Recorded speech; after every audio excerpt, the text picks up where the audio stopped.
Hello and welcome to yet another episode of Breaking Mayberry, the show that looks at old television to figure out where everybody went wrong and why all of your grandparents' brains are broken and why we are what we are these days. But why? Just stares into the void and just asks, why? Why? Why did we do this? And we do this through the magic of black and white television, namely the Andy Griffith Show. I'm one of your hosts. I'm Marty Schneider. I'm the other host. I'm Dan Ludwig. No, not many shows would have the confidence to say we're going to solve the mysteries of the universe up top. We're fucking gonna. We're going to watch this black and white TV show until we solve the fundamental questions. Yeah, so... Suck a dick, cunt. Fucking 99% Invisible doesn't do that shit. Yeah. No, 99... We're going to, just swoop past them. Everyone's 99% of visual. They're going to take it past the finish line. They're going to solve the mysteries of the universe. Boom. Breaking Mayberry blasts past them by watching old television. Watch us. Eat it, Sarah Koenig. Yeah. What's Sarah Koenig doing? Sarah Koenig is solving criminal justice in Baltimore right now. She went very small scale.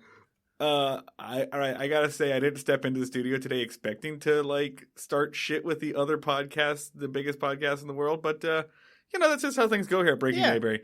How you doing, buddy? What's up? I'm doing good. If I'm coming across as slightly hostile, it's because I've started job hunting this week because I'm about to become unemployed as shit. It's not going great. Do you list Breaking Mayberry on your resume? I'm listing Breaking Mayberry on my LinkedIn profile. Because I was looking at my LinkedIn profile, I was like, Jesus Christ, I've never done anything in my entire life. I'm about to list my fucking podcast. It's one of, it's a bummer. It's one of the more impressive things on my LinkedIn profile. What do you have written down? I walk into a room and talk, and then Marty turns it into a podcast. Puts us, actually, yeah, that's accurate. Puts a humorous spin on political analysis of classic TV and just bullshit. Whatever. Nothing funny. Nothing. My LinkedIn profile could not be less funny. No one's LinkedIn profile is funny. Yeah. So what happened to you this week? So I got targeted by, I've been job hunting for less than a month, and I got targeted by not my first, but my second direct marketing scam. They are looking at me, and I thought I would be less of a prime candidate for direct marketing scams, but they're looking at me and this guy's good to fucking go. Let's get him. And I used to be an administrative assistant.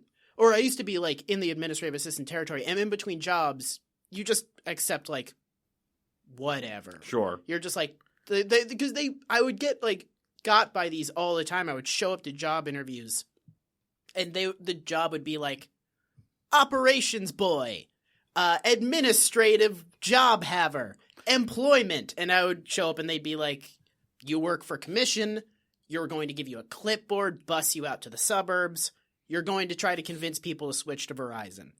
And then I would walk out. And now I thought it's 8 years later, I have an actual job now. And I was this won't be an issue. If I go to an interview, it's going to be a real job.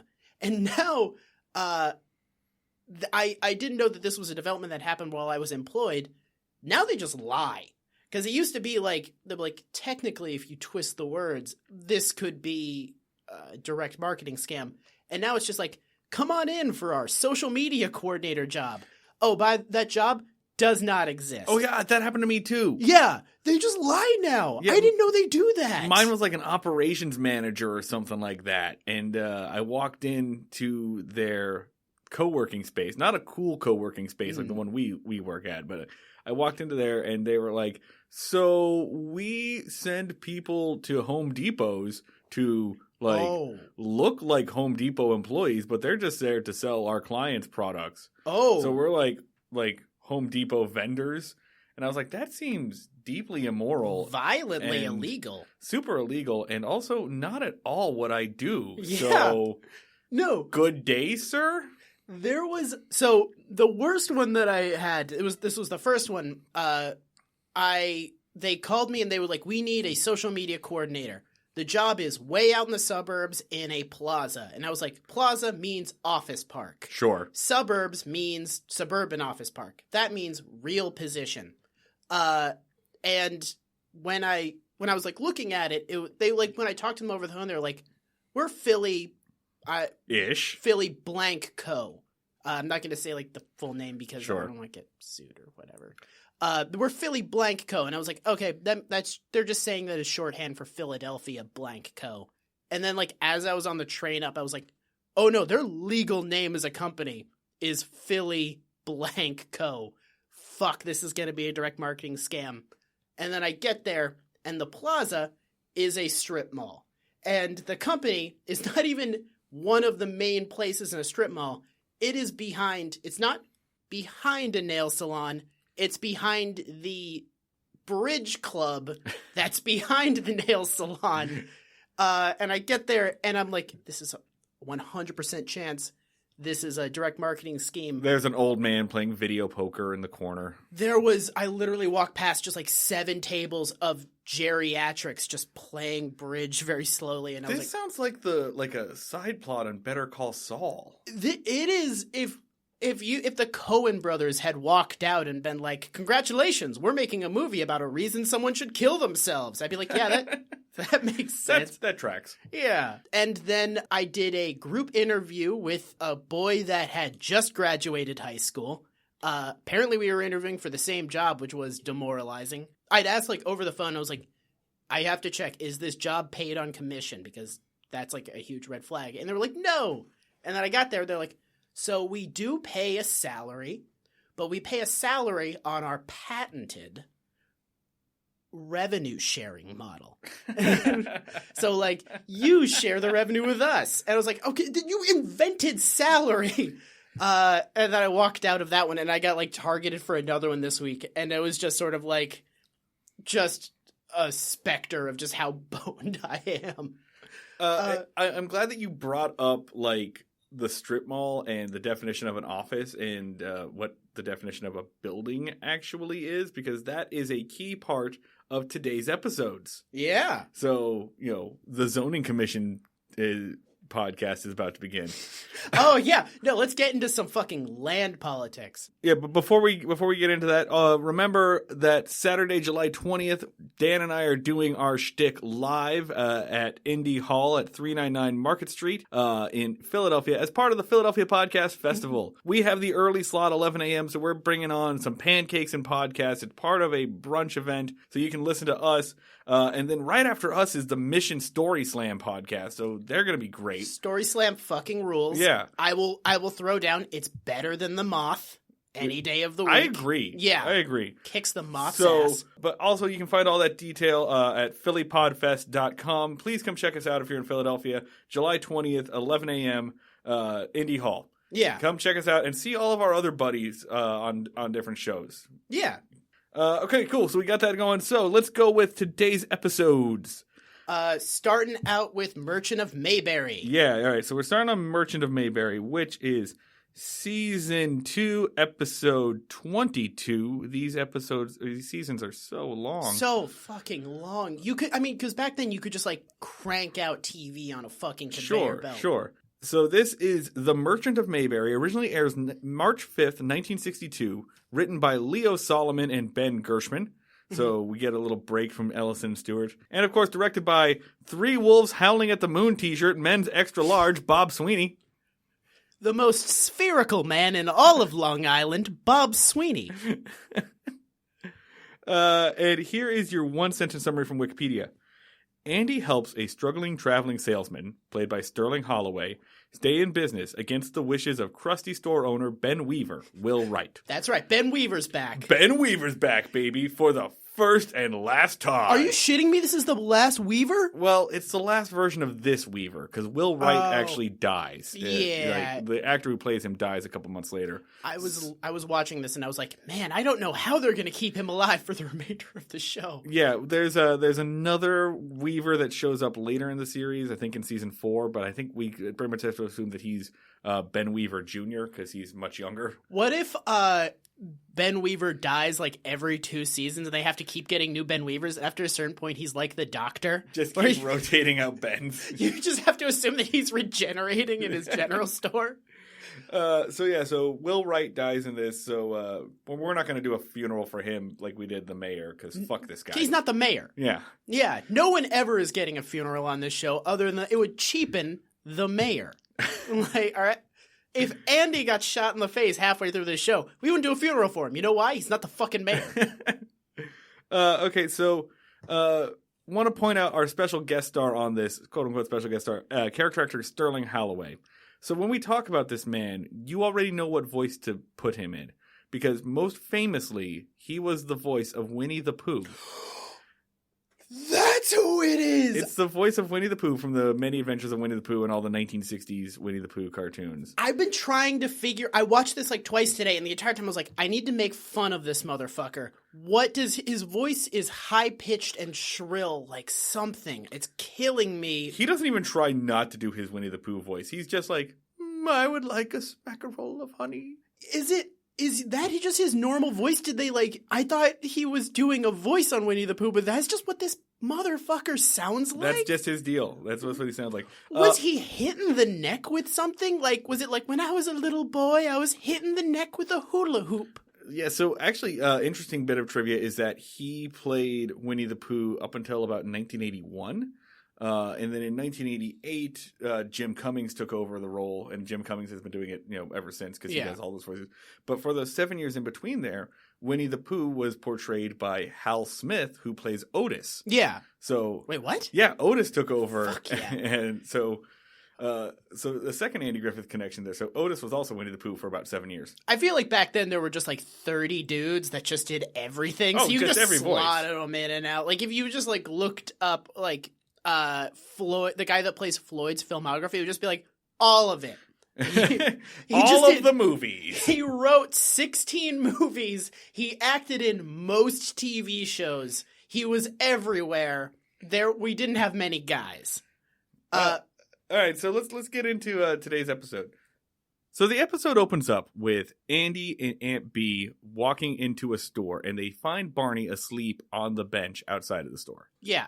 And he's taking a nap, and then Andy says that he's going to pull a prank on him. So he asks Aunt Bee for her lipstick. All Andy does humor-wise in this show at this point is pranks. Andy's just turning into, prank guy. He's Ashton Kutcher. He's he's the kid from Stranger Things in his upcoming Netflix show. Let's go on and talk about what a piece of shit that kid is. Not the kid. He doesn't know what's going on, but the producers. I feel like there's going to be a big reveal that kid's agent has, sworn revenge on him. He was like, your father killed my father, and I set out to ruin your life, so I became your agent. And then I booked you in those Verizon commercials that made everyone hate you. And then I booked you on this show. If you don't know what we're talking about, the kid from Stranger Things, Galen Matarazzo. That is impressive that you remember that name. I think is his name. He has an upcoming prank show on Netflix where the victims of his prank are people who think that they're showing up for the first day of a new job. Yeah. So the worst idea anyone's ever had. Yeah. You know who needs to be taken down a peg? The unemployed. By a fucking Stranger Things kid. By a rich child. Yeah. They're going to take the cutest little boy on a TV show in the last 10 years, and they're going to, against almost every expectation you have, make us hate his fucking guts within less than 3 years. If you showed me Dustin when Stranger Things came out and were you're going to hate that fucking kid soon, I'd be like, how? How could anyone make that happen?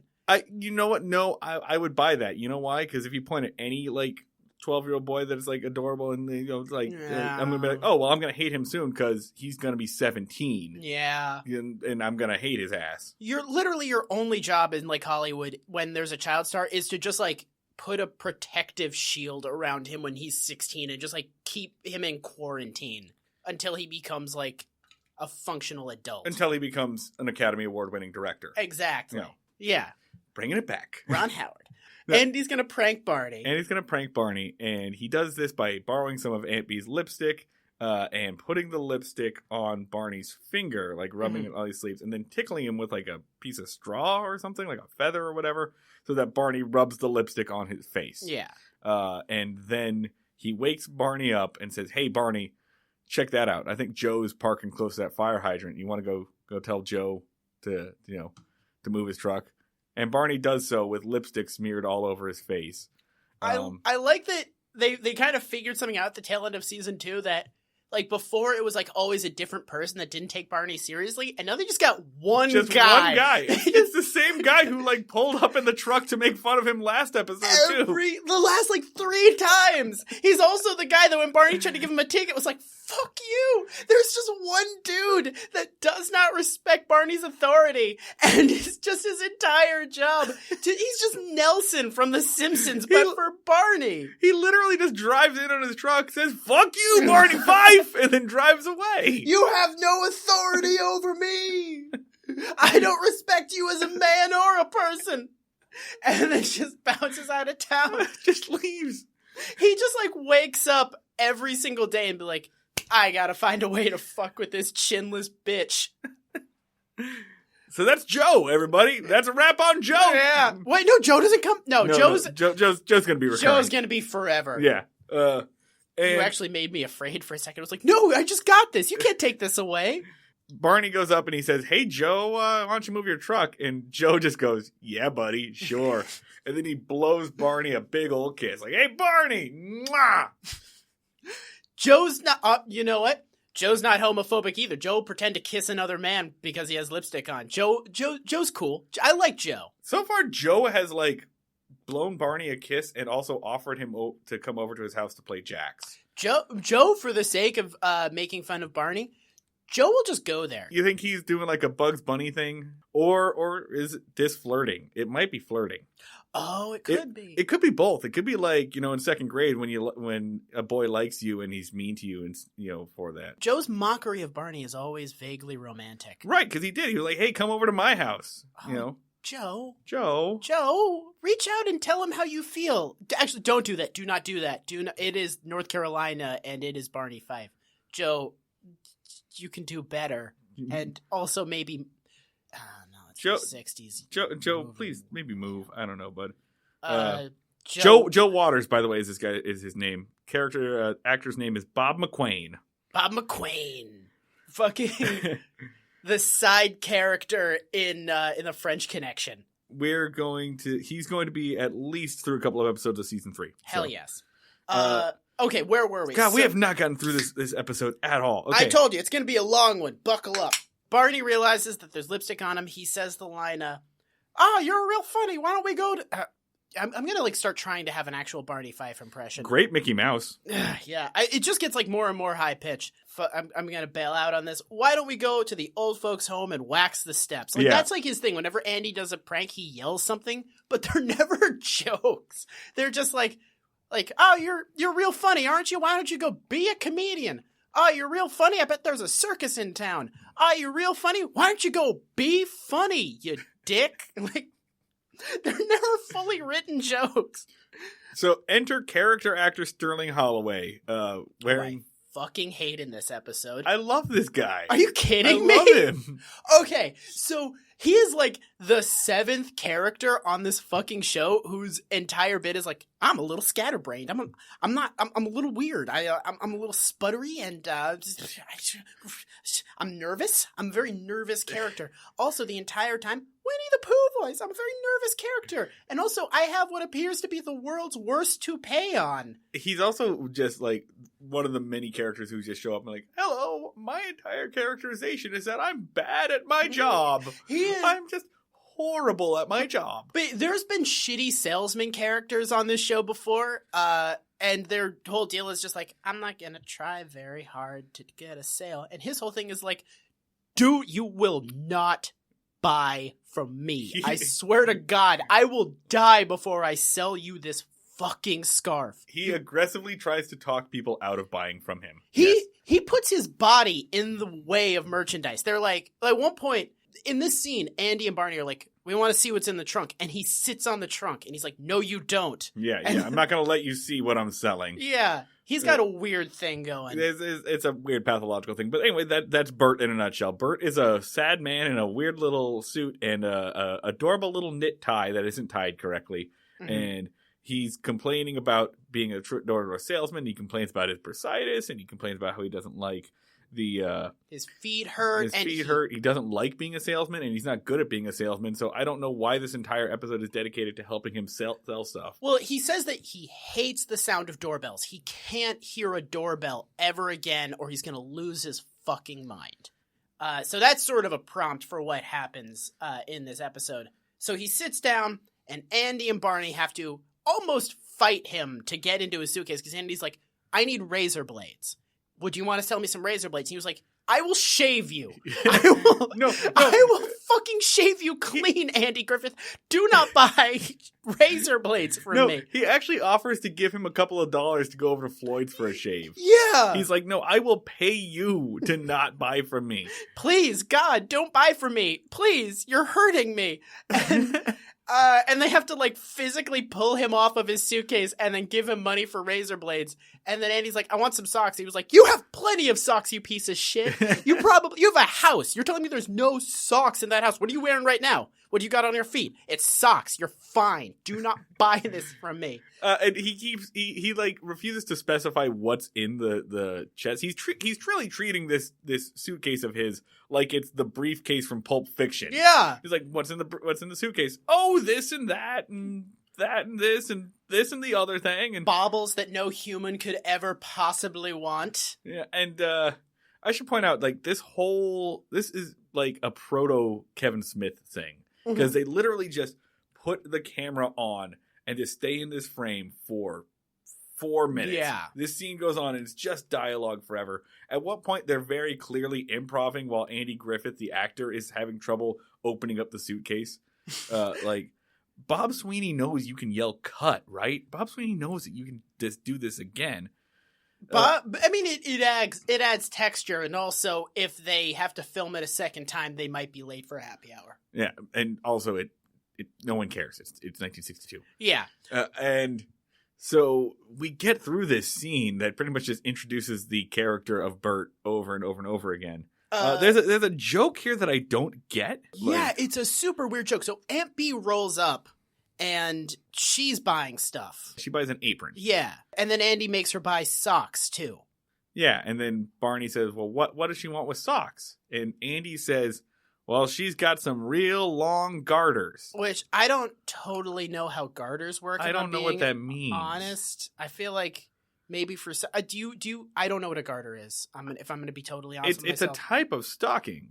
With like a little attachment so they don't fall down. Yeah, I'm not going to stand here in front of you and pretend like I know anything about garters. So maybe this joke was fucking hilarious. Maybe. Yeah. I don't know. Also, the thing I really liked was Aunt B rolls up and she's like, Bert, haven't been at the house in a while. And then when Aunt B leaves, she's like, hey, come by the house sometime. So Aunt B clearly fucked Bert. Oh, clearly. Yeah, that's what she does. 100%. She's like, Bert, where you been? Haven't come by the house in a minute. Haven't come by for a sales call. Bert, yeah. You up? Bert, like, she just, like, draws an eggplant on a piece of paper and whips it at his head. But yeah, she leaves and she's like, Bert, come see me sometime. And then bounces. Come on over here. Because Aunt B, as we've established, is constantly trying to get it in. Yeah. Aunt B bails, but enter Ben Weaver. Who, like, storms up. Because basically this entire time, he's just been, like, sitting down selling shit. Right, yeah. So sitting down being forced to sell shit. Yeah. So that's the scene. They're all on a bench. They're sitting there. There's a briefcase or a suitcase full of wares that they are convincing Bert to sell. And Ben Weaver runs up, and he's basically like, Rassin' Frassin', you can't do this. Sure. Yeah. I like that at the end of every episode, Ben Weaver learns a lesson about how he shouldn't be a shithead. And then at the beginning of every episode when he shows up, Ben Weaver's a shithead again. Yeah. It's like he has memento disease, but the only tattoo he has on his body is like, be a dick. Be asshole. Like, just over each nipple. Just, yeah. One on each back. He just like looks in the mirror and it's just like, it's done so he can see it in the reflection. And it's just like, fuck people. And so basically Ben's mad at the idea that there could be any competition whatsoever. Yeah. Like, he wants to retain his monopoly on the sales of Mayberry. I'm surprised he didn't put a hit out on Ellie. Yeah. Oh, that's where Ellie went. Oh my God. That's feasible. And Andy like has a deep guilt because he couldn't save Ellie from the assassination of Ben Weaver, and that's why like no one in town talks about it. Possibly. Also, Ben Weaver's iron grip on this town, because this does reinforce Ben Weaver can buy and sell you people like cattle. Yeah. I think at one point in time, maybe I misheard it, but I think at one point in time he like directly threatens to like physical harm. Yes. Yeah. Yeah. No, he threatens like to have people hurt. They establish a lot. He has a monopoly on like general store shit, which I didn't know. It not really shouldn't be. He's Walmart. He's like has a monopoly on like general goods in the town, and as a result, he is the most powerful person in the town. I guess, and for like unspecified reasons, he's the only person that Andy will like remotely listen to or show any like deference to. He's the only person that Andy has to maneuver around, really. Like Andy doesn't do what Ben Weaver tells him to do, but Andy has to figure out ways to not do it and what Ben Weaver tells him to do. So anyway, Ben's whole thing is there are laws against peddling in this town. You can't just come up and sell stuff on the street. Mm-hmm. You can't be like that. Andy, I want you to do something about this. And he threatens Andy again with his unspecified power. He's like, you want to be sheriff again? You want to keep being sheriff? I'm powerful. I have some vague like authority here. I know people who can make you not sheriff, or I can fund your opponent. And his whole thing is like the guy's peddling. He's selling on the street, and he's just like, no, man, he just opened his suitcase and we started buying from him. And he's like, this is a business. He can't run a business this way. It's illegal because he's just selling on the street. You need to enforce the law. So then he storms off, and Barney does like, why'd you let him talk to you like that, Andy? Which is an excellent question, honestly. Yeah. Andy doesn't let anyone. And he says the line, you know what I would say to him? I would say, why don't you go sit in the grocery store so we all know you're the big cheese? I laughed at that line. That's a funny solid line. It's good. It's pretty good. It's a rare hit for Barney. And then Andy just goes like, you want to have some fun? You want to pick at old Ben? And then they decide that they're going to build a store for Bert in the vacant lot. Create fake competition for Ben so he'll lose his mind. Yeah, so they start by they just pick up the bench and they move the bench over. Yeah. And once again, we get the joke where Bert is like, oh, well, I don't want to be pushy. No one likes a pushy salesman. This keeps going over and over. So now he's off the street. So they have, done the ironic genie wish fulfillment kind of thing. Yeah. And again, Bert does not want to be a salesman. Bert hates this. But next thing is a jailhouse where Barney and Andy, Barney, who apparently can't fucking sing. Yeah. They're singing Help Somebody Every Day, Spread a Little Sunshine. Sounds like a made-up song. At first, Andy is singing The Crawfish Hole, which is not the same as The Fishin' Hole, which is the theme of the show, but it is close. Mm-hmm. So yeah, we get two, just in case you forgot that Andy Griffith can play the guitar, we get two Andy Griffith songs. It's honestly been a minute since Andy Griffith busted out the guitar on this show. Yeah. Season 1, it was every 15 seconds. I didn't mind, honestly. I was like, oh, that's a good song. And then Andy and Barney sing together, even though Barney supposedly can't sing. Enter Ben. Ben's here, man. He kicks in the door. He kicks that door the fuck in. He's here. He's mad. He's got a bone to pick. He says, like, he's on the street. He can't be on the street. I told you to get him the fuck off the street. And they're like, he's not on the street. He's not on the street, Ben. He's in an alley. And he's like, well, okay, so he needs a roof. He needs a roof because he has to be a business if he's on the street or in the alley. He needs a roof. He needs a roof. Yeah. Law says it needs a roof. Right. So then he leaves. Is this where They go to build Bert a roof. They're like, all right, well, give him a roof. Let's go build the fucker a roof. So their roof is, they just put an umbrella. So he's basically just got like a hot dog stand at this point. Yeah, they give him they don't even they half-ass the shit out of it. They just give him an umbrella. And then the next shot is just Ben going like, that's not a roof. That's not a fucking roof. That's an umbrella. I think this is, I should have just rewound it, but I believe that Ben says the line, I want this stopped because I can get a gun and you know it. Oh, no. Okay. Because I heard that and I was like, Jesus, I can get it done and you know it. Yeah. No, I did rewind and I was like, Jesus Christ. No. Which is only slightly less ominous. Yeah, no, I can get it done is like, I'll have my powerful people crush you like an ant. Get a gun is like, I'm gonna fucking execute this guy in the town square, and you can't do shit to stop me.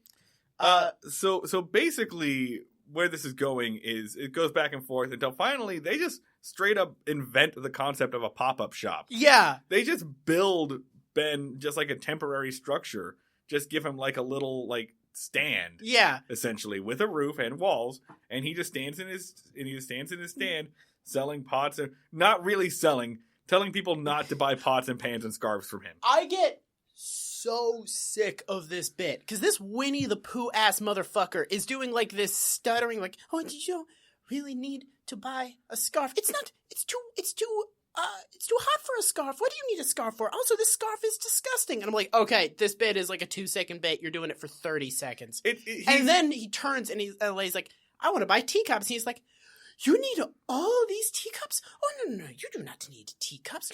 Oh, no, who needs teacups like this?" You're growing more and more Adam Sandler as this goes along, and that's appropriate because this character is basically just like one SNL sketch, but like an after Weekend Update SNL sketch that goes on for way too long, and they didn't really fully flesh out the idea, so it's just really the one joke. For me, it's more of a character that just like briefly drifted through Tim Burton's consciousness. Like, Tim Burton thought of this character while he was like writing Alice in Wonderland Part 2 and was like, nah, there's nothing there. Ben Weaver keeps being like, oh, he needs this thing, and then they're like, okay, we'll build him that thing. And then every time Ben Weaver leaves, they just shit themselves laughing. Yeah. So that's what it is. They invent a pop-up shop just to fuck with Ben Weaver. Yeah. I have to say, I like Andy's behavior in this show because his only motivation is to mess with a dude that he doesn't like. Yeah. And to kind of help a dude that he does like.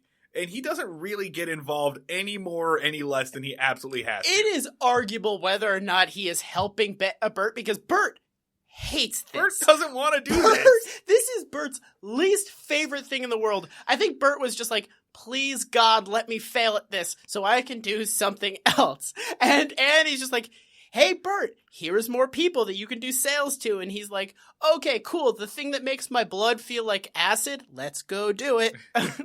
He's a non-consensual salesman.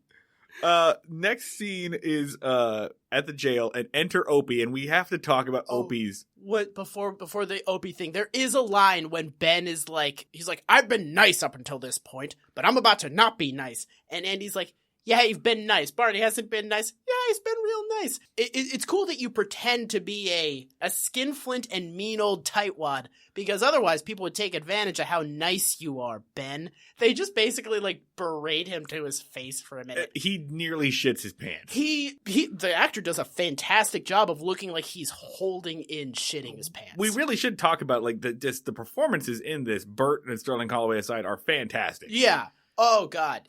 He's killing it. And this is honestly one of the better, like, Andy Griffith portrayals. Andy played. Oh, everyone on this is fucking on point, except I do not like Pooh Bear Man, but I feel like that's kind of just, like, it's not a quality of his acting, it's just the character and also the way he is and looks and sounds that upsets me. I don't like hearing Pooh Bear's voice in a human man. It's upsetting. This episode allows Andy Griffith to do something that we saw him do a lot in season 1. He gets to do, like, the mischievous imp kind of thing. He gets to be a rapscallion. He gets to be, like, the Puck. Like, yeah. Oh, what fools these mortals be. Like, all he's had to do this entire season is pranks. He's just been prank guy. And he's just like, I'm going to come in and solve the problem. But until that point, let Andy Griffith get an old prank in. Yeah. And it's really fun because Andy Griffith is clearly having fun with it. You get shades of Lonesome Roads in this. Yeah, no, Andy Griffith clearly has fun being a rapscallion, so it's crazy that they did a show where they made him an authority figure. Yeah, this is ridiculous. Yeah, it's so, because he's only having a good time when he's like a trickster. Like, yeah, it's insane. Okay, so Ben Weaver shakes his fist. Next cut to the jail cell. Marty, what happens in that jail cell? Oh my god. Not jail cell, jail building. Opie enters wearing the sweetest fucking fringe jacket I have ever seen. Fucking fringe He's jacket. wearing a leather fringe jacket and it just kicks ass. Oh, it's sweet as hell. It's better than anything I own. I would kill for that fringe jacket. It rules. Ron and Clint Howard get the best clothes on this. The best clothing. I mean, do you think if I had that fringe jacket, I could pull off that fringe jacket? I think you could. Honestly, I think you could because like you've been working out. I think you got the guns for it. I feel like I could pull off you a got fringe. the frame for it. Honestly, a fringe jacket like that, 200% confidence. Like if you doubt yourself for a second wearing a fringe jacket like the one that Opie is rocking, the people will tear you apart. Like everyone will just like suddenly turn like Invasion of the Body Snatchers and just rip you from limb to limb.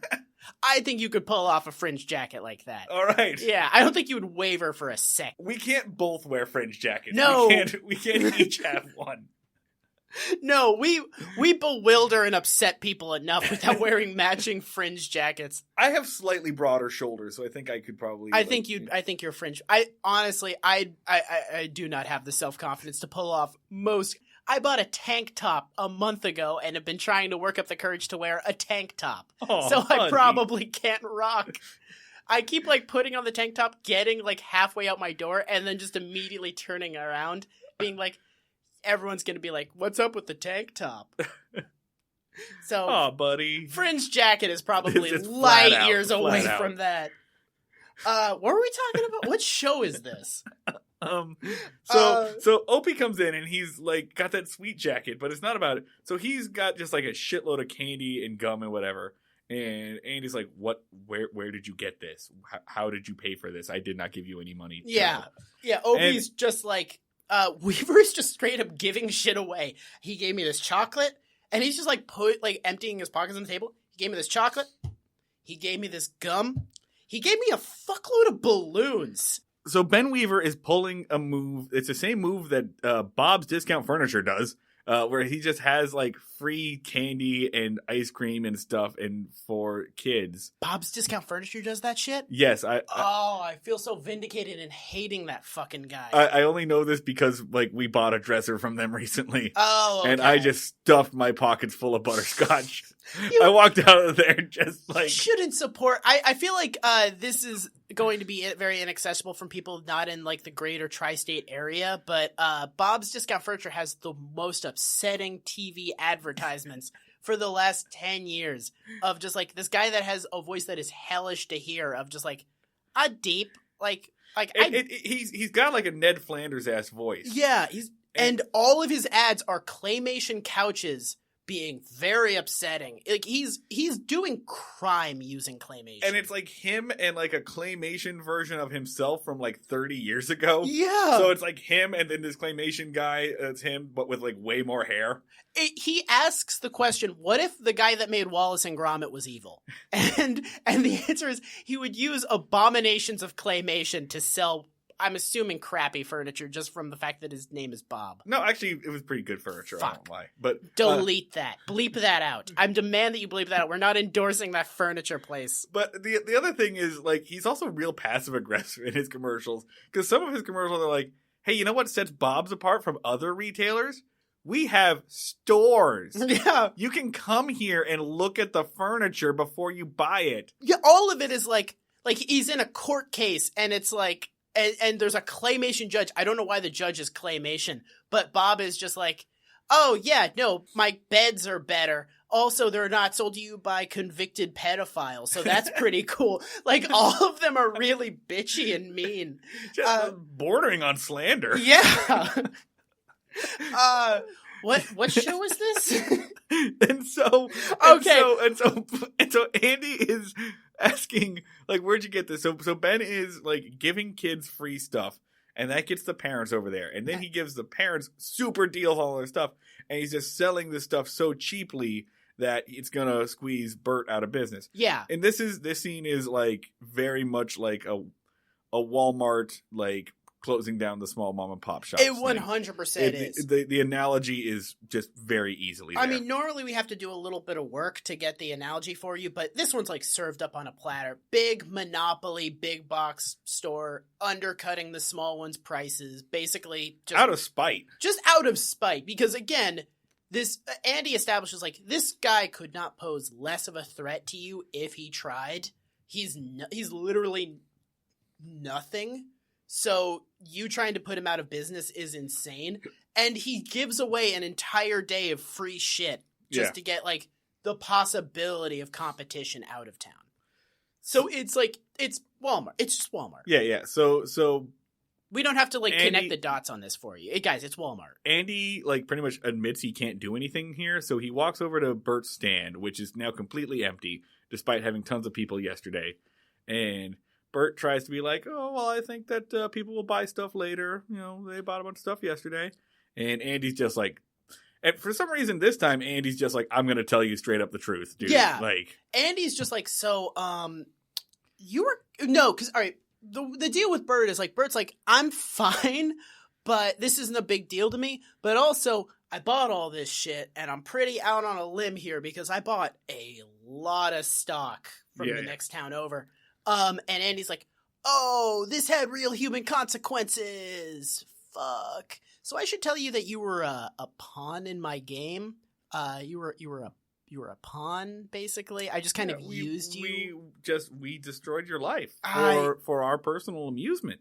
Pooh Bear, I'm going to be honest with you here. I forgot you were a person for a hot minute there. I gotta say, I didn't ever figure that you had feelings or like really that you had any like existence once you were out of my frame of vision. If it helps, it's a pretty good prank.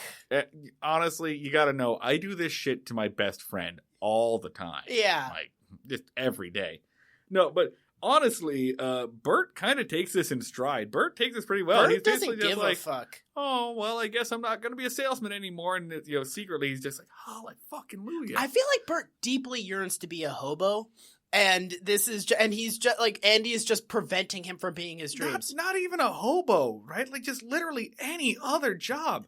The Andy Griffith Show exists in this world where like the first job you have is just what you are for the rest of your life. Show me a better 1930s hobo than Bert. I dare you to show me a man who would be better at being a 1930s We already hobo. saw it. It was our actual 1930s hobo. But Bert would be like the most magical hobo who would like travel the train yards and teach kids about, I don't know what hobos teach kids about. I'm going to say in this magical world, the alphabet, but probably how to steal. We had an entire episode with a hobo. Dan, but do you remember that? He'd be the good version of that hobo. He'd be like the whimsical version that does good things. Okay, edit all this out. No. Okay, so Andy's just like, all right, the least I can do is something. He said he's going to call Jim Stevens in Mount Pilot. And he owes me a favor. I'm going to get his truck. We'll move, and we'll basically just get rid of all your merchandise. It's the least I can do. So the next scene is it's the next day, and Barney and Andy are loading up the truck that Andy borrowed. And here comes old Ben. And they're like, Christ, he's coming over to load. Oh, fucking this fucking guy again. Like, and then Ben looks at Jim Stevens' truck, and he just jumps to the immediate conclusion, basically, what is Stevens' truck doing here? Stevens has been trying to get a foothold in this town for years. He wants to be my competition. How can you let this happen? And basically what the assumption... the answer should have been, because I'm the sheriff and this isn't my fucking job. I'm not the Secretary of Commerce. Like, I don't control it. If somebody wants to open up a store here, I can't stop them from doing that. Yeah, that's not what I do. And how do you think the law works? Yeah, he's like, I'm not your fucking stormtrooper. But honestly, that is kind of how the law works in America. Sure. Commentary. So basically what he thinks is that Brett Stevens, he thinks his worst nightmare has been realized. His worst nightmare is Brett Stevens. He thinks that Brett Stevens is coming into town to write an op-ed about why the liberals of Mayberry are really ruining our values. Oh my God, I hate that man is in my head enough that when I hear Stevens, I immediately fill in the blank Brett Stevens. That's Andy's worst nightmare. is a Bret Stevens op-ed. He and I have that in common. I need to pour Drano in one ear and hope it comes out the other. Just like it could take the ability to count with it, but I need to get that name out of my head. That's real bad. So he thinks that Stevens is used Bert as a foothold to set up a shop in town, and Bert is like his operative. He was just like, did Stevens come and make a deal with Bert? Yeah. How would Bert doesn't own the vacant lot? Yeah, by the way, they say that somebody does have they give a name for the vacant lot. Like that's someone's property. Phil's vacant lot. All they have to determine is like, hey Phil, you cool with this guy using your vacant lot? And Phil just has to be like, sure or no, but done. It's over. No one just owns a vacant lot for no reason, Ben. Like something's gonna go there. Yeah. Like you don't just buy a lot to keep it as a lot. Yeah. Basically, Andy realizes what's happening and he says like, Barney, we're unloading the truck, right? Let's start unloading this truck. Yeah, gotta make sure we get this delivery unloaded. It takes like 7 winks to get this across. Yeah. But Barney starts unloading the truck and Andy's like, okay, so this is happening. I could stop it, but if I stop it, you need to give Bert a job at your store. Then he brokers a deal. Like, once again, he does the same thing he did with Jim Lindsay and... this whole thing is bonkers illegal. Bobby Flea. Oh, it's incredibly illegal. But also, Andy should have just been an agent. Yeah! Like, Andy is so good at getting people jobs. I mean, admittedly, how good of an agent would he be when he can't arrest people? This basically shifts into an episode of Ballers for a second. HBO's Ballers, a show that no one's watched. Yeah, no one's watched that fucking... Rob Corddry's on it. I would watch, Rob Corddry would get me, 5 minutes of that show. Sure. Just because I love that man. Andy basically does this high-stakes negotiation where every part of the negotiation, he has to run back to Bert and be like, hey, Bert, do you want a job? And Bert's like, no. Yeah, right. This is a miserable agreement for everybody. Bert's like... Bert's gonna be terrible at this job. No, Bert's like, please, don't make me take this job. Does he really, really, really want me to take this job? And Andy's like, yes. And Bert's like, oh, God, I guess I'll do it. And Andy's like, great, everyone's happy. Runs back. Yeah, and Andy doesn't even just broker the job. He also brokers... Bert's salary. He gets Bert a raise, and then he gets Ben to buy off all that fucking merchandise. Yeah, which Ben is just like, I'm going to have to burn this. And Andy's like, yeah, you are. So... This is kind of the most, shitty old-timey Democrat thing where he's like, all right, so we have a problem. Monopoly. Ben's got a monopoly. He's running little guys out of town. He's undercutting with their prices. How do we solve this problem? We get the little guy a job at the monopoly. Done. Nailed it. It's not because the whole thing is Stevens is going to come into town, so there'll be 2 general stores. And he's like, that's fucked because then I won't rule this town with an iron fist. And Andy's like, well, I guess it's fine that you rule this town with an iron fist. We'll just get this. They keep solving the problem of Ben ruling the town with an iron fist by forcing Ben to hire motherfuckers. Yeah. Do you remember the other time when Ben was gonna foreclose on a dude? Was it Muggins? Yeah, Sam Muggins. And Andy solved it by selling that dude into indentured servitude. Yeah, they just keep. You shouldn't work for your landlord. This is the most, it's that one tweet of just, conservatives, get it, put everyone into concentration camps. Liberals, make some of the guards female. Yeah, hire more women guards. Yeah, it's exactly like that, where it's just in your dystopian rulership over the town, you gotta hire some people. Yeah. So the end result is that Ben Weaver hired a miserable salesman who's probably going to commit suicide by the end of the year, and in the meantime will actively obstruct his sales. Yeah, it's everyone's going to be miserable with this arrangement. Yeah. And so Andy says, well, guess what, Ben? Barney says, well, guess what, Ben? You're getting the best salesman in Mayberry. And Ben says, no, I'm getting the second best. Barney says, well, who's the best?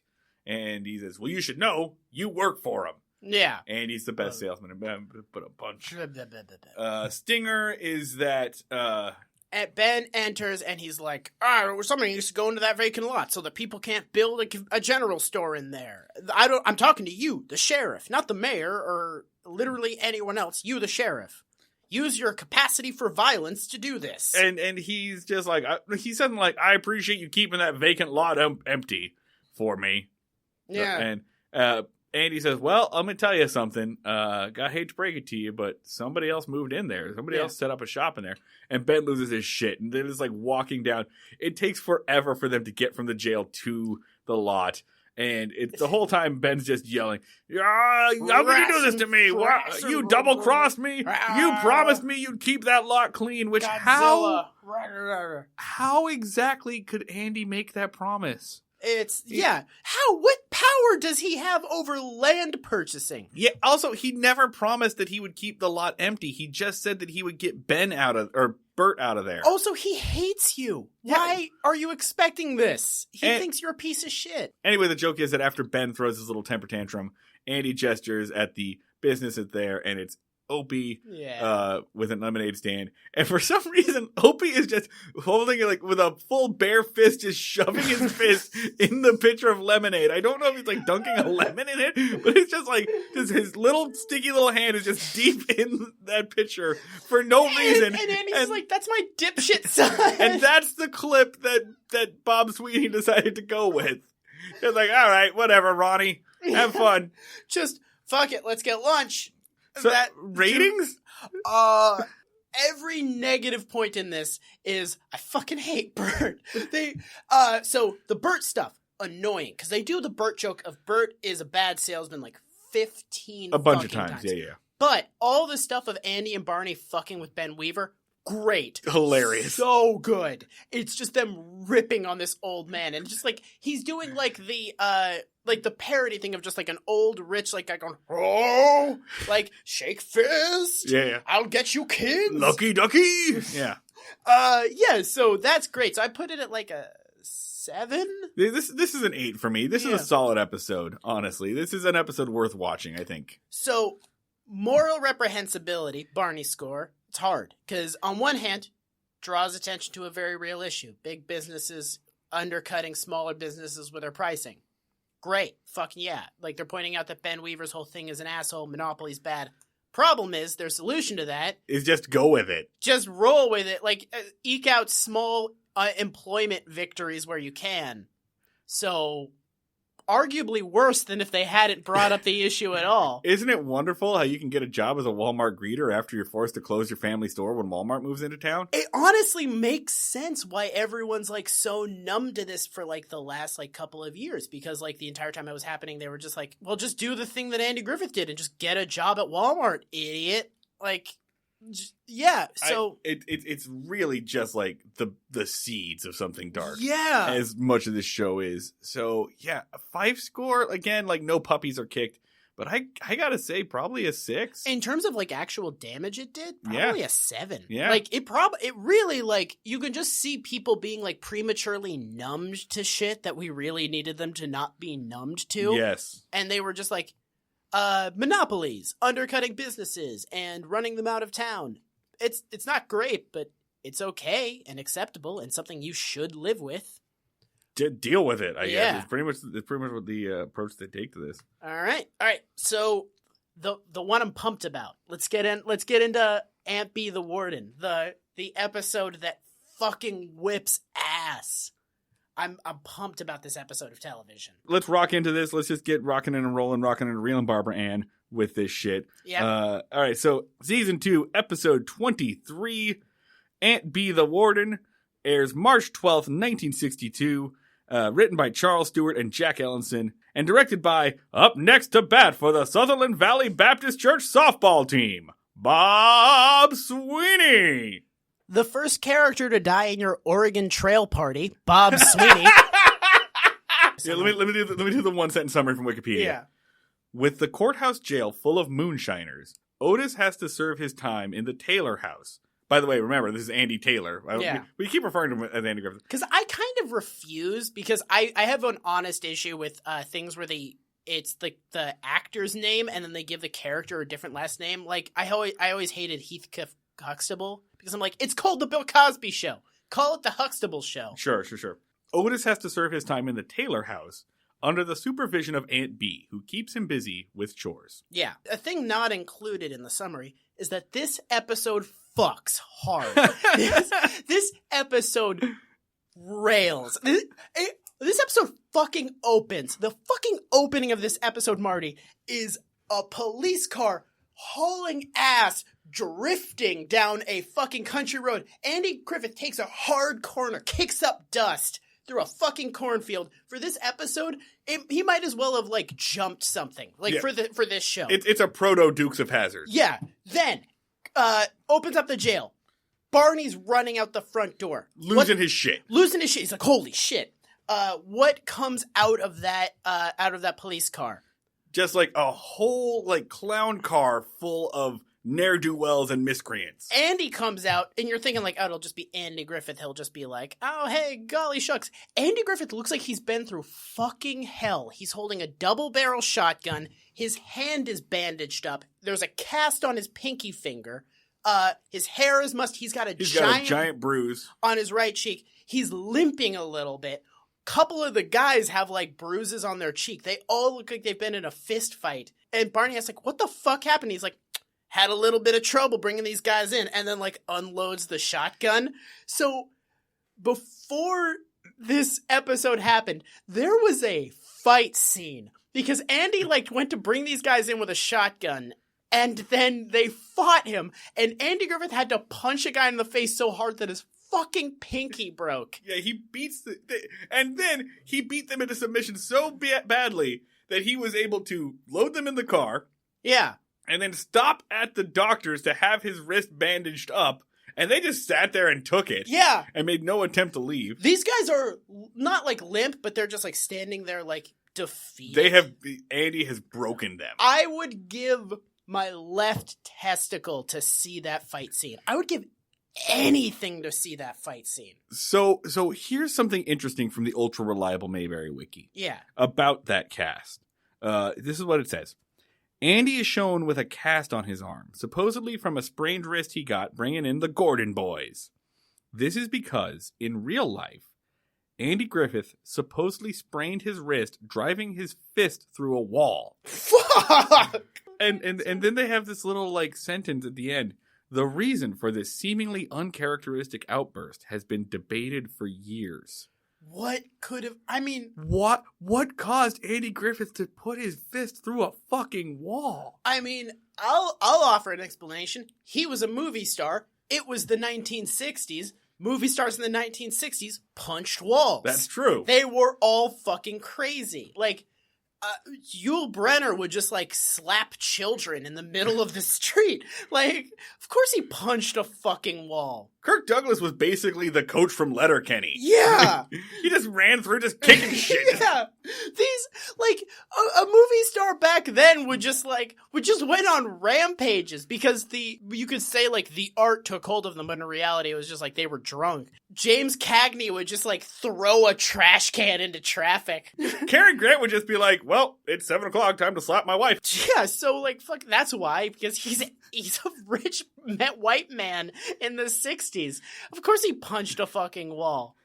So that's what's going on, right? So now we've locked up the Gordon boys who are running this big still. Yeah, so Barney's like, what the fuck did they do? And he's like, they're the Gordon boys. They were owners of that still we were looking for out in Franklin Holler.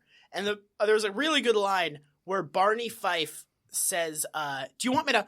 Should I call it in? Is this a 316 at 812? Should I put it in APB? And Andy's just like, an all points bulletin? They're already here. Also, there's a great moment when they're bringing him in where Barney's like, you caught them all you caught them? Oh, I wish I could have gotten a piece of these guys. And then he takes out a pistol, waves it around wildly, and he's like, Jesus! And he's like, get inside! And then there's a kid walking by, and Barney, he's like a teenager, and Barney points the pistol at him and is like, keep walking, keep walking. Kid's always loitering. And the kid takes a police officer pointed a pistol at him. It's just like, come on. Like, fuck you. What? Come on, man. What are you doing? Like, you're pointing a gun at me. I'm walking here. It's very much I'm walking here attitude. He's like, oh, what's your problem? I'm just here. Just trying to go about my day. So they lock up the 4 criminals, 2 to a cell. Yeah. And Barney gives a big speech about how this is a maximum security prison. Yeah. And of course, Andy's like, you know what would make it more secure? Take the fucking key off the wall, you idiot. And he like grabs it. And Barney is so happy that the jail is full. Thrilled. Yeah. He's like, I cannot believe the jail is full. This is the best day of my life. The jail's been full before, but whatever. Yeah. The jail was full on Christmas one time. That was great because Andy let a bunch of giant, dangerous lunatics out into the city. Merry Christmas! They're tipping over cars. Merry Christmas. Andy's just like, I wish the jails were empty. This means that we're not doing a good job. Good line. Great philosophy. Good job, Andy Griffith show. 10 points. Enter Otis.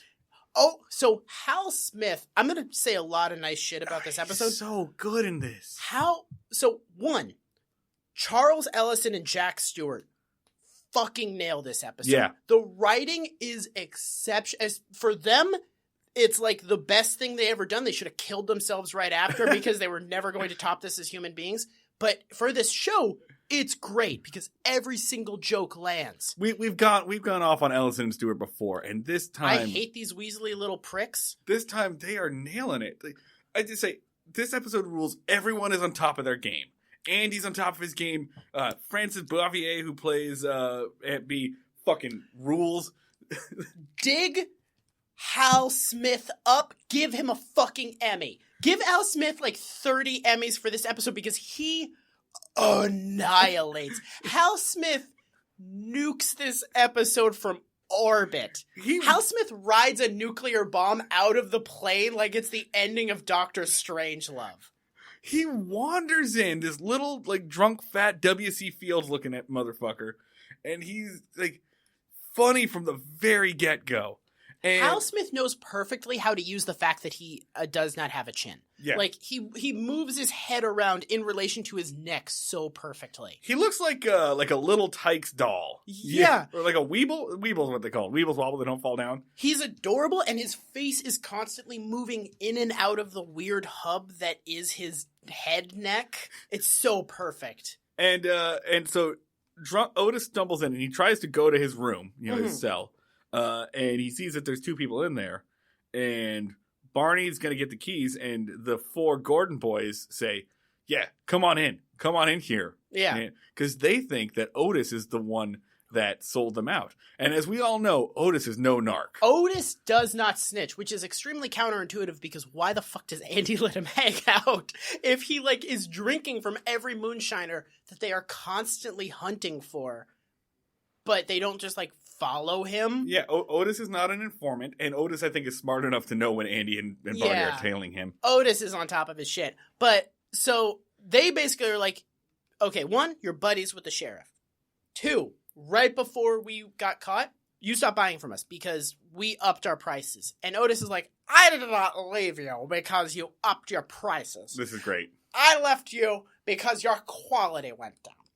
And I found someone who delivers, who delivers to my house, but also who delivers on the quality because, Otis is a connoisseur of bootleg liquor. Otis will pay extra for moonshine if the quality is there, and he says it no longer has the zip. Yeah.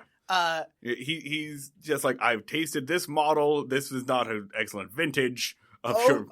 Otis is the Phantom Gourmet of grain liquor that you brew in your barn.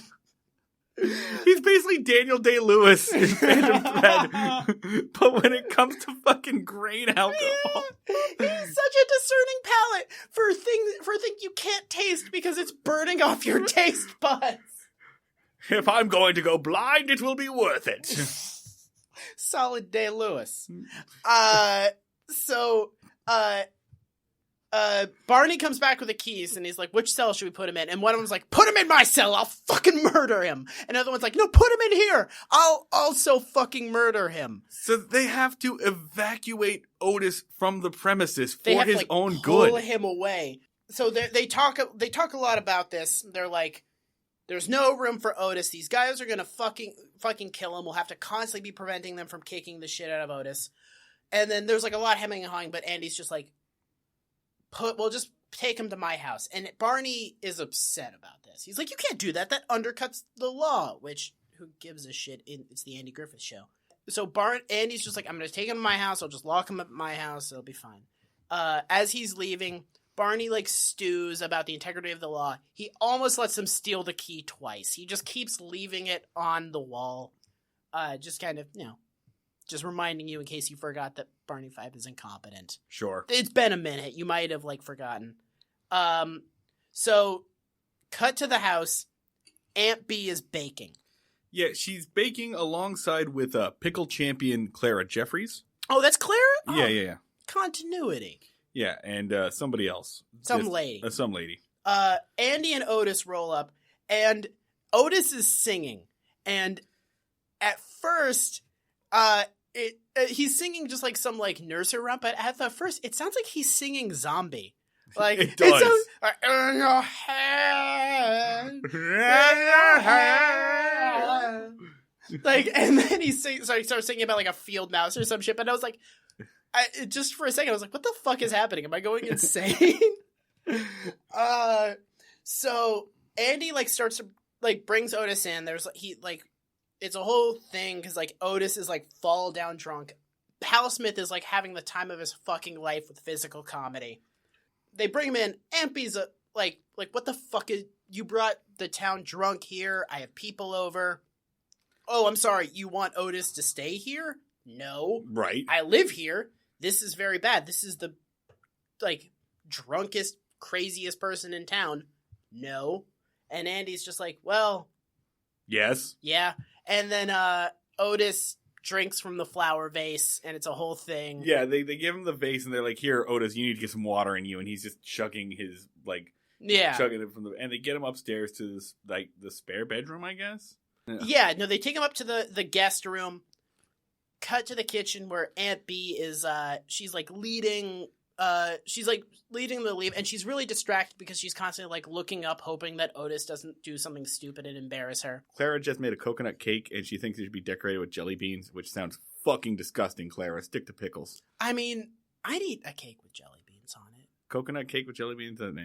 I mean, it's a coconut cake, so it's already a little gross, so right. You might as well gun it. By the way, we also learned in this episode that Andy Griffith likes black jelly beans, which is the worst part of his character. What the fuck is going... Are there still black jelly beans? Is that even still a thing? It kind of tastes like... Yeah, I mean, I've had them. They're disgusting. Are there any... It's just like black licorice. It tastes like anise. Or like anise. So, she's really worried that Otis is going to leave his room. What does Otis do? He leaves his room. And the way this is filmed is amazing. Because, they filmed Otis, belly and shadow first. Yeah. He, stumbles out and... Hal Smith's shadow is almost like a second character for this scene. Yeah. The lighting is perfect. He's just stumbling along and he falls through. There's some great pratfall or some practical comedy as he stumbles his way down the stairs. And it's so fucking good. And then Otis stumbles downstairs, and the big thing is honestly the whole Otis being drunk thing is a little weak because it's just Al Smith just kind of owning every scene. There's not a lot for him to play off of. And the big joke is he came down to fill his face because he's out of water. Well, to be clear, he also spills the vase it's empty because he spilled the vase all over the bed. Yeah. And Aunt B is pretending that nothing's happening, right? She hasn't told Clara and the other person that there's a drunk maniac in the house. You know who was trying to fill their vase in the last episode? Aunt B. You happy with that? Maybe edit that out. Yeah. And so then he stumbles through, and Hal Smith nails that line. I came to refill my vase.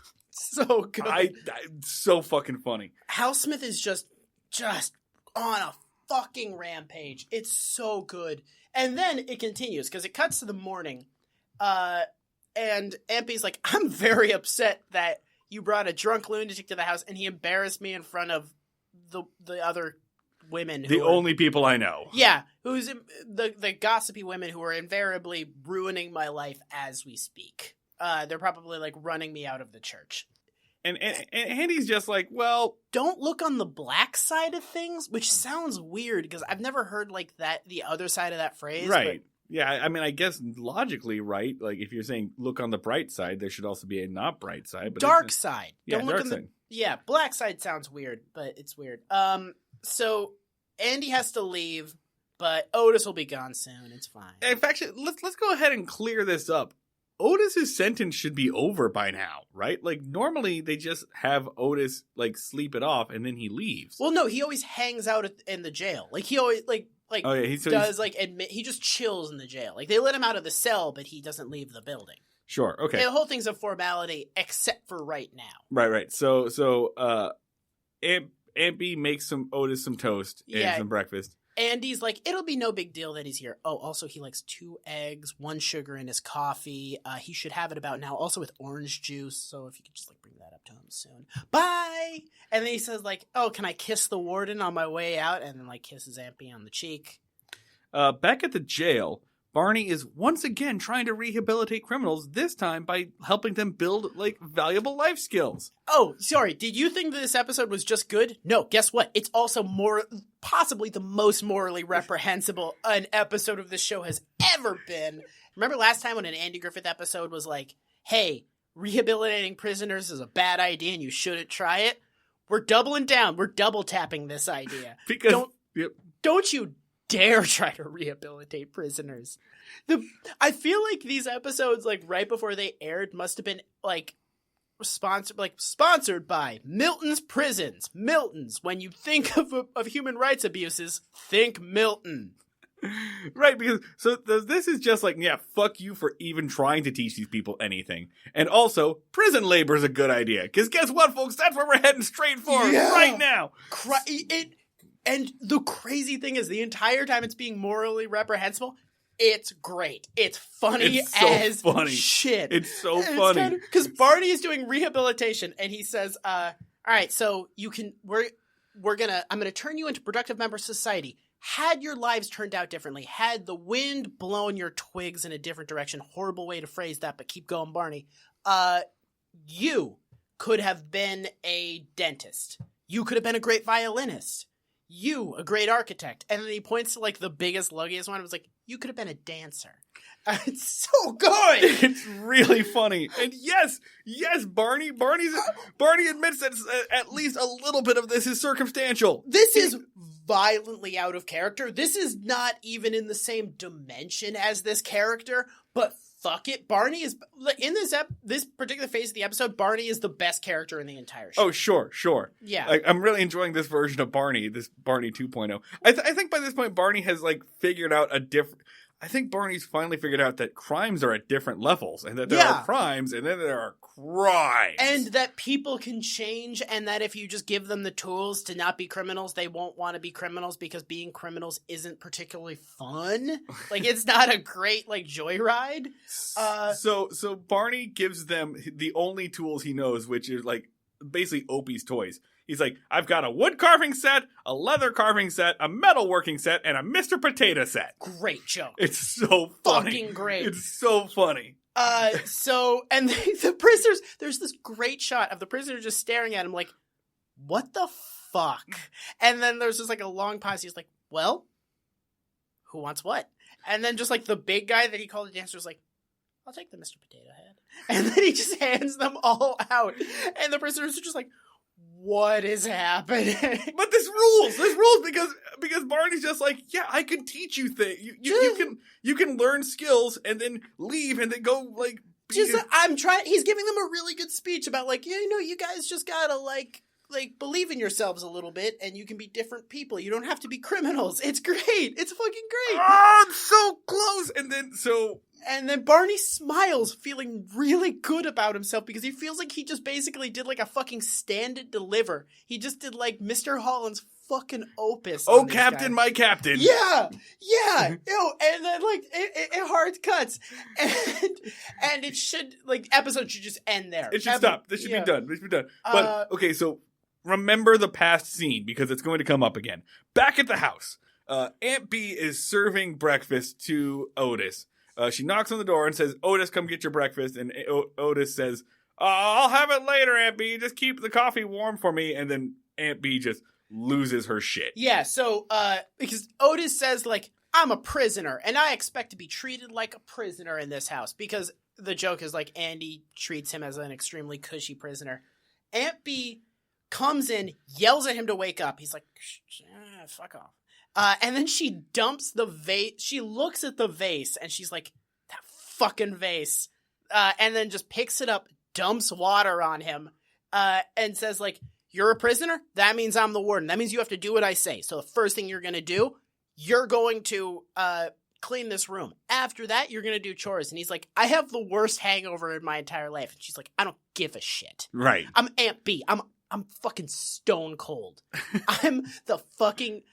I was built to destroy you, This becomes Cool Hand Luke real fucking fast. Real fast. What we have here is a failure to communicate.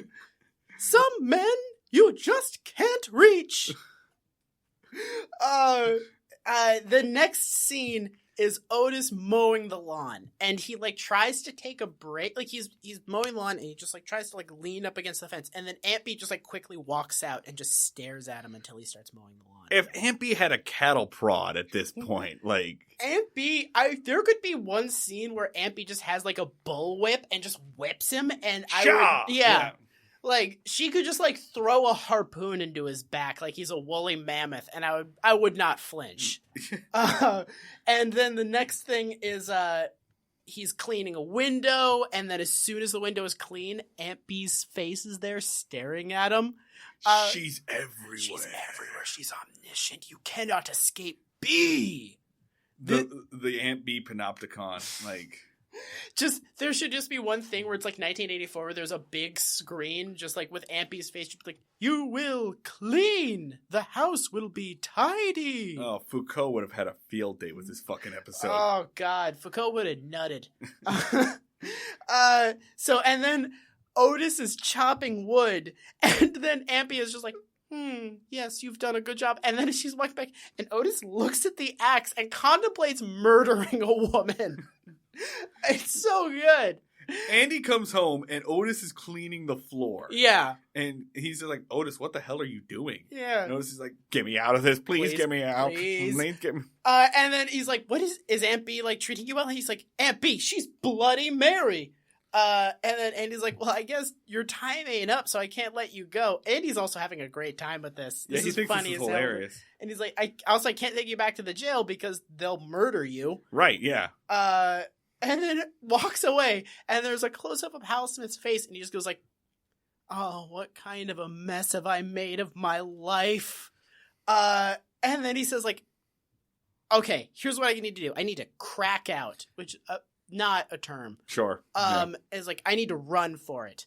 And then what follows is the best fucking part of the entire show so far. A whip-ass escape montage. It rules so hard. This is the payoff to season 2. Like, we have been in the desert for so long, Marty. We have suffered. We have endured. Do you understand? I've been through shit, and this is what I needed. This is the light at the end. Yeah, we came out changed men from season 2. God, and it's here, and Providence has arrived. It is manna from heaven. Hal Smith is trying to escape from Andy Griffith's house. And Aunt B just appears everywhere and catches her at every turn. Aunt B is just omnipresent. Dan, I almost don't want to describe what happens here because I can't believe I'm going to say this. Viewers, just go watch this episode. Straight up go watch this episode. Just go. It's on Netflix and Amazon Prime. Viewers, pause this. Go watch the episode. Go watch it. Come back. Take a beat. Okay, so we're just gonna say that the montage happened and it was very funny. Do you want to? I really want to describe the montage. Okay. Yeah. Okay. So Otis just straight up first tries to walk out the front door. That's his first plan. That's his first attempt. And then Aunt B is just sitting on the porch. He didn't check if she was on the porch, and she's just like, did you fill the wood box? And he's like, no. And she's like, go fill the wood box, bitch.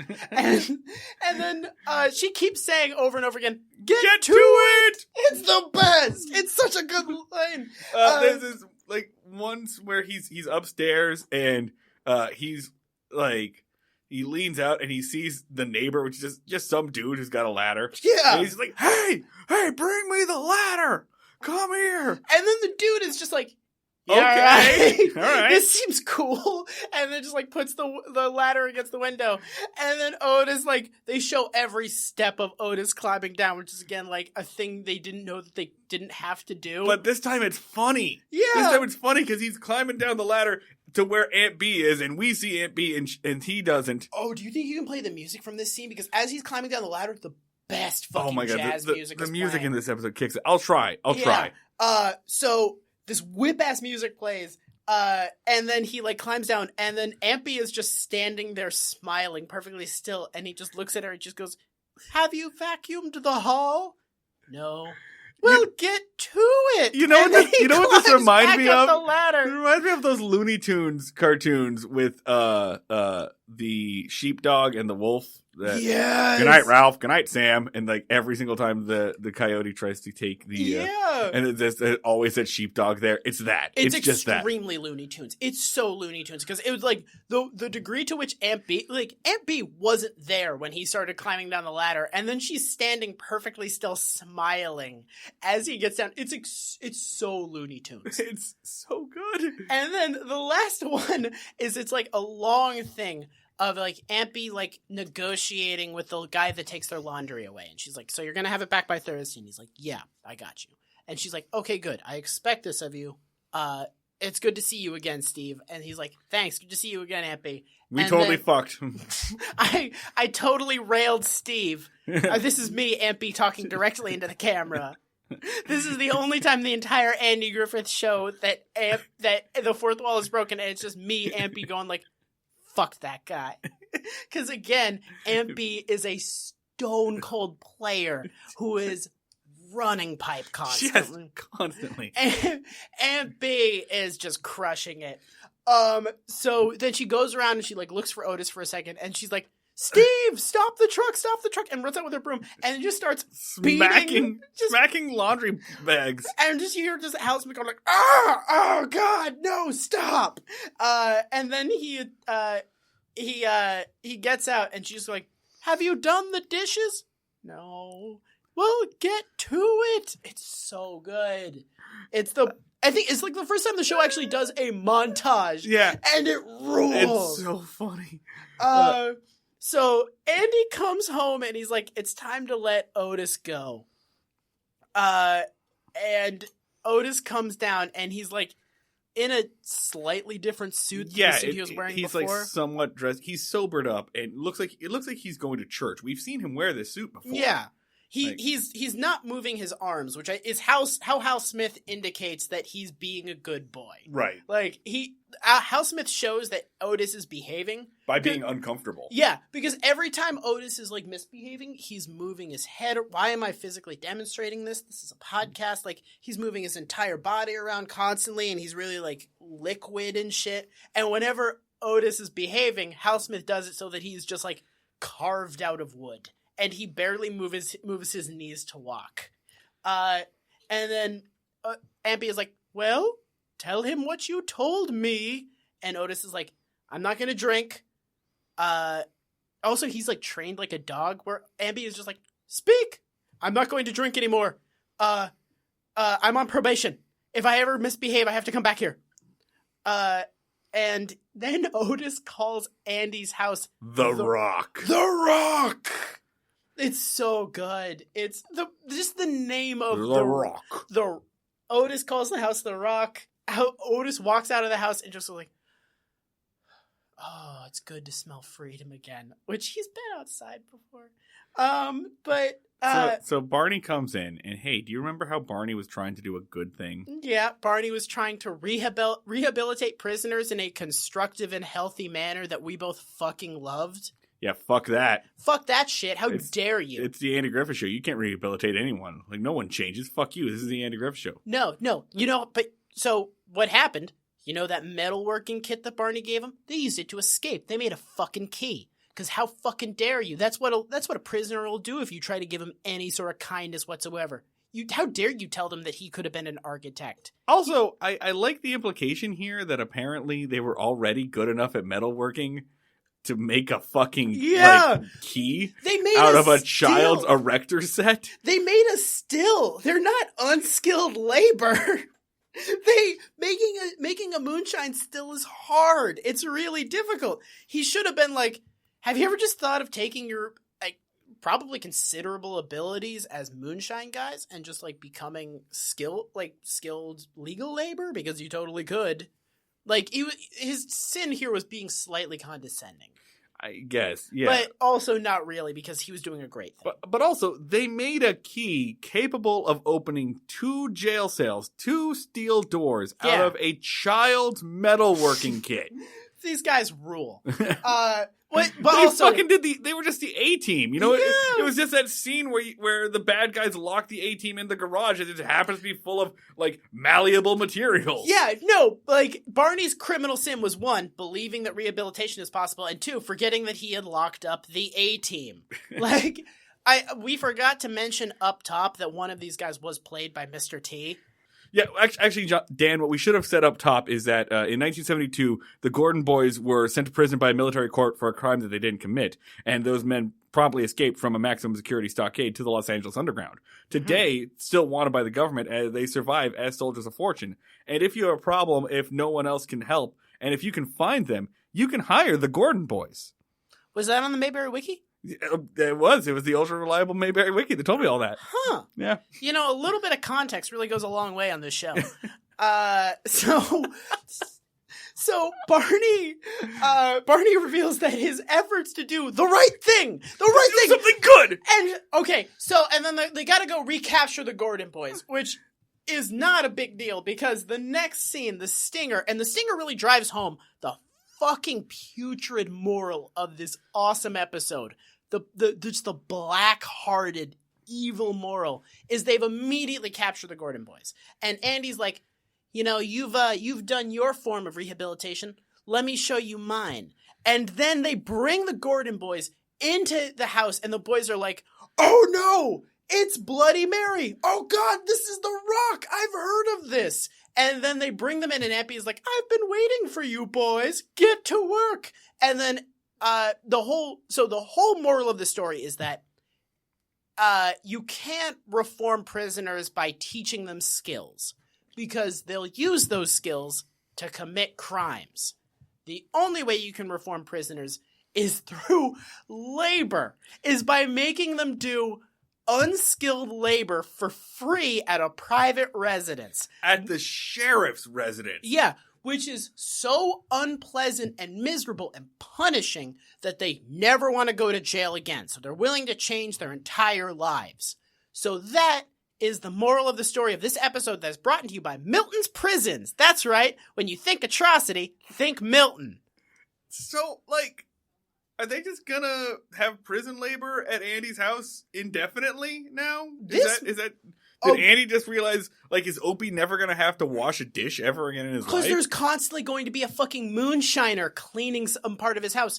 Also, this is probably, like, these 2 episodes together are probably the most illegal. But this one is, like, this knocks out Andy the Matchmaker as the most illegal, because this is bonkers illegal. This is fucking slavery. Yeah, this is fucking slavery. Because it would be one thing if they were just like prison slavery. It'd be one thing if it was just like, oh, Aunt B, without asking Andy, made Otis do labor, and it's Otis. He's not really like a real prisoner. He's just like a guy they hang out with, that they have kind of like a fun thing with. No, they do it again. They set this up to be just like a regular occurrence with real criminals who escaped from jail, and Andy had to fight to bring into jail with a shotgun. He had to fucking fist fight them in a kick-ass action scene that I'm still mad I don't get to see. And now they're using that to rehabilitate them, so implying that they're going to keep doing this, implying that it's the only way to rehabilitate people. So it's like, remember that story that Hillary Clinton, like it came out like right after the election, that Hillary Clinton was basically using prison labor as slaves at her house? Yes. It's like that, but imagine that with less oversight somehow. Imagine a less ethical version of that. Yeah, so it's all the prison labor stories just wrapped up into a nice bow and made worse somehow. And also made incredible because this episode fucking rules. Yeah, so, I mean, let's go straight to the ratings here. I think for the first time, 10 on both. 10 on both! 10 on both! It's incredible! It's a Hall of Famer, Marty! It's next level, this shit! Are you kidding me? 10 on both! It's so good! Hal Smith annihilates literally every scene, including scenes he's not even in! And also, it's disgusting! And there's literally a PowerPoint presentation on how the prison industrial complex is great and your best friend! Oh, it's Mickey Mouse just going like, hoo-ha, don't you dare hope to make people better. Just punish them until they stop. Oh, Christ. Okay. You good? Yeah, I'm good. You good, bud? I love this episode so much. This episode gave me everything I needed. So there you go, listeners. For the first time, I think just go and watch both of these episodes. They're both great. They both fucking rule. Also, this is the end of Breaking Mayberry because me and Marty are both going to be shooting each other in the head after this. This is over. We're done. Before we head out, I want to give a shout out to our wonderful fans, Jack Royce and Guts or Gutsy Cafe. They've been very wonderful to us on Twitter, and they created something that I'm so excited to share with you. Oh God, we got plans. I have just we don't have a teaser yet. We're not doing this episode, but probably next month, probably after the live show. Yeah. They've created something that we're turning into something else that I cannot wait to give you. But they also were nice enough to give us 2 wonderful reviews on Apple Podcasts. I'm going to read them. Here is I'm going to read Gutsy's first. In addition to the great and extremely funny podcast, the hosts are very cute. Has she met us? I don't know. Breaking, but I'm excited. Accurate. I'm excited for this. We're fucking adorable. Breaking Mayberry is a review podcast about beloved 1960s show, The Andy Griffith Show. The podcast is much funnier and more entertaining than you'd expect from the premise. Yeah. That's the best we can hope for, really.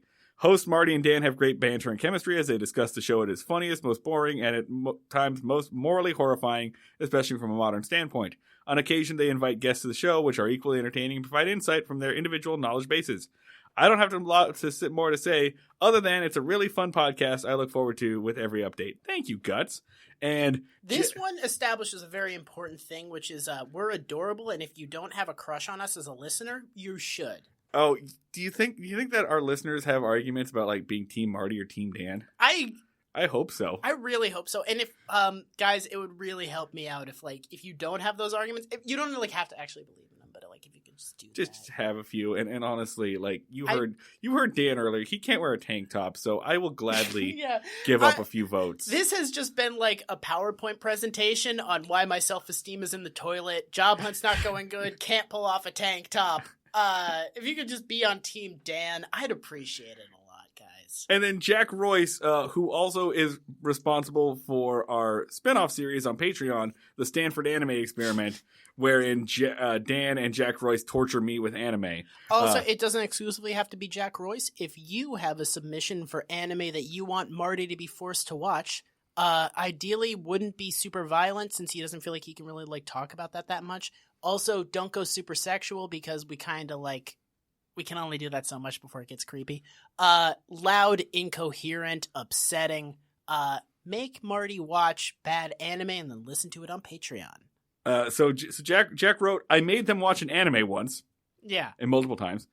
The only criticism I and any other right-thinking consumer of podcasts could possibly level against this desperate yet thorough attempt to root out the structural cause of boomer brainworms by examining the media they consume is that the hosts, Marty and Dan, should be far more confident in how listenable the two of them are just talking about anything, no matter how off-topic it gets. Jack, this is entirely one sentence. this entire review is one sentence. I appreciate we inspire that level of passion that you can't use fucking punctuation. I appreciate that, Jack. I appreciate that, but I'm foreseeing like a future where we just have an entire episode where it's just us talking about like John Cusack movies, and we never ever get to. Oh, I got some opinions about Cuse. You kidding me? We never ever get to the Andy Griffith show, and it is about Better Off It is Dead. Unlistenable, and Jack Royce is loving it.